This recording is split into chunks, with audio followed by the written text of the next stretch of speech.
छोटे भीम के गांव में आई चुड़ैल। जब ये बात छोटे भीम को पता चली तो वह छुटकी के पास गया और उसे शक हो गया कि सारे गांव वाले भाग रहे हैं गांव से, तो पक्का कुछ ना कुछ झगड़ा है। और उसे वह पिछला सीन भी याद आ गया जब उसे गांव से भगाया गया था।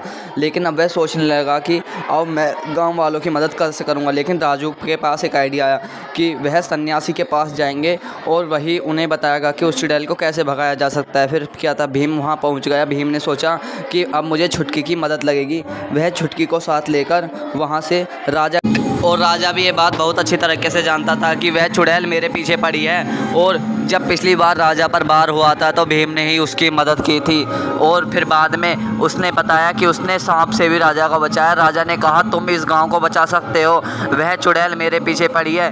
तो भीम ने एक तरकीब लगाई और राजा को बताया कि जैसे मैं कहता हूँ ऐसे तुम्हें करना होगा।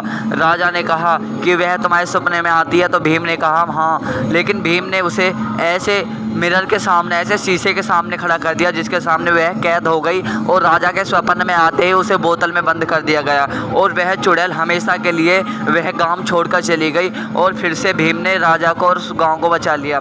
राजा ने खुशी होकर